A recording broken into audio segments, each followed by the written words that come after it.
Olá, tudo bem com você? Aqui é Ana Cláudia da Academia de Radiologia. Então, dando sequência à série de vídeos que a gente falou nas últimas semanas sobre radioterapia, nós vamos fazer mais um aqui, que é a bracterapia. E só para lembrar, a bracterapia é aquela modalidade na qual a fonte emissora de radiação fica próxima, implantada ou encostada na lesão, emitindo lá a radiação com a finalidade de tratamento. Não está inscrito ainda aqui no nosso canal? Já aproveita e se inscreve. E não esqueça de deixar aquele joinha para que o nosso canal cresça cada vez mais. Então vamos lá à aula de hoje. Bom, lembrando que o objetivo da bracterapia, qual é? Entregar a maior dose localizada no tumor, preservando os tecidos adjacentes aí, preservando os tecidos sadios, ou seja, aqueles que estão na vizinhança da lesão. Quais são as principais fontes que já foram utilizadas, que são utilizadas na bracterapia? Então, a primeira delas foi o rádio 226, aí nós vamos ter o cobalto 60, o irídio 192, o césio 137 e o iodo 125. Então, hoje, praticamente dentro dessa lista aí, o que é utilizado é o irídio 192 e iodo 125. Na figura ao lado, dê uma olhadinha, aí você tá vendo o encapsulamento dessa fonte. Lembrando que a fonte radioativa nunca vai ficar em contato direto com o tecido, com a lesão. Ela sempre vai ter um encapsulamento, então a fonte vai ficar dentro desse encapsulamento. Então o material aí pode ser, nesse caso, você tá vendo uma cápsula de titânio, mas pode ser aço inoxidável. Então, aço cirúrgico vai ser um material que vai ficar em contato e que não será fonte radioativa. E dentro desse encapsulamento, geralmente alguns usam duplo encapsulamento. Então, dentro desse tubo, desse local, vai ficar a fonte radioativa, né? A fonte ativa e emissora de radiação. Bom, quais são então as características necessárias para que se aplique a bracterapia? Então vamos ver aí em relação às fontes, em relação às classificações. Então veja aí em cada uma dessas anotações. Então a energia gama, ela deve estar entre 0,2 e 0,4 milhões de electrovolts, e a energia da beta, ela deve ser baixa. Então essa é uma das características necessárias para se utilizar aquela fonte como com aplicações da bracterapia. Quando o implante ele é permanente, a meia-vida dessa fonte deve ser baixa.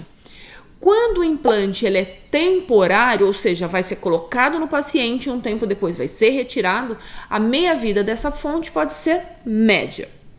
Bom, um outro detalhe é que essas fontes precisam ter alta atividade específica. Bom, o que significa isso? Que a gente consegue uma grande atividade num volume pequeno, é óbvio, porque a gente vai implantar aquela fonte no paciente. Então, eu preciso ter um volume, um tamanho dessa fonte reduzido. Bom, quais são os formatos? Então aqui eu trouxe alguns exemplos de formatos e aí comparando o tamanho dessas fontes com uma moeda, por exemplo, para você ter uma ideia. E aí os diferentes formatos e tamanhos dessas fontes. Então essa escolha depende do tamanho da lesão, localização e aí o que existe disponível no mercado. E aqui dentro desses formatos eu trouxe aí os tubos e também os formatos de fontes dentro desses tubos. Pode ter esferas, pode ter em formato de agulhas, então esses formatos são os mais diversos. E aqui ao lado nós vamos ter os aplicadores. Então esses aplicadores são os que levam, né, que levam a fonte até o local de aplicação, geralmente em regiões que existem cavidades. E aqui eu trouxe essa tabela, aí você tá vendo a referência, uma referência confiável, e que na verdade eu trouxe para mostrar quais são os radionuclídeos que podem ser aplicados, mas principalmente as características. Então, quando vai se escolher aí uma fonte para ser utilizada na bracterapia, quando se desenvolve toda a pesquisa para a aplicação disso, depois lá na radioterapia, precisa ter as características ideais para a aplicação. Então, por exemplo, qual o tipo de radionuclídeo, qual é a massa, qual o número atômico, a densidade. Então veja aí que a gente tem nessa tabela essas características, a meia-vida, o tipo de decaimento. Então aí quando a gente fala em meia-vida, tipo de decaimento, essas já vão ser as características relacionadas à aplicação direta. É ideal, não é ideal? E também é importante saber a energia do fóton. Então lembra aquela primeira característica necessária que a gente viu? Então tem que estar naquele range, né? Naquele intervalo de energia. E a energia média que é aplicada. Porque essa energia é o depósito de energia que vai acontecer no próprio tecido. Então aqui nessa tabela nós vamos ter exemplos aí de elementos que são aplicados na bracterapia. O rádio, o ouro, o césio, o cobalto, o irídio, o térbio, talho, entre outros que a gente tem aí na tabela. Lógico que essa tabela ela não é esgotada, existem tabelas que tem outros elementos que podem ser aplicados. Isso não quer dizer que eles já existam na prática, mas quer dizer que alguns estão sendo pesquisados. Bom, e aí a classificação. Então aqui eu trouxe uma classificação diferente, na verdade uma classificação mais atualizada em relação à classificação que eu trouxe na primeira aula de introdução na radioterapia. Porque aqui eu consultei um material mais novo e aí o que já está sendo feito aí em bracterapia. Então a gente tem essa primeira classificação aí que é VLDR, ou seja, a taxa de dose aí ela é menor do que 40 centígrados por hora. Então ela é uma aplicação menor do que o LDR, que é baixa taxa de dose, né? Do inglês é very low, né? Muito baixa taxa de dose, seria uma tradução aí literal. E aí a próxima é o LDR, que a taxa de dose da fonte é menor que 2 grays por hora.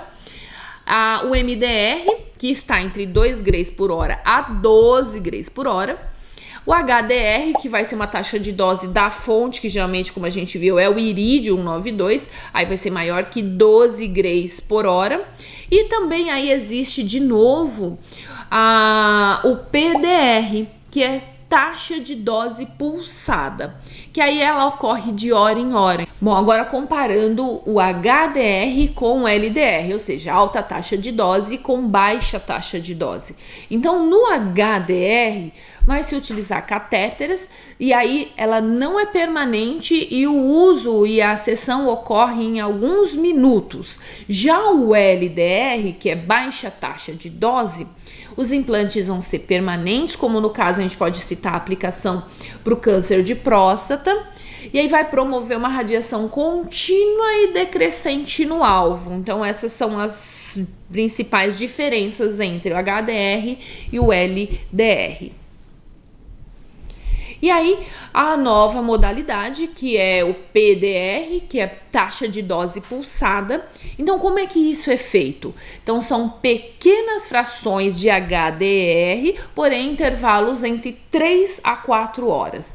E aí, qual a função? Qual a finalidade de se usar dessa forma? Vai causar maiores lesões no DNA das células cancerígenas antes delas se repararem. Olha que interessante. E aí vai causar um efeito biológico similar ao LDR, porém sem ser LDR, sem o paciente ficar com implante permanente, sem o paciente passar por um procedimento para implantação da fonte. Então veja aí o avanço.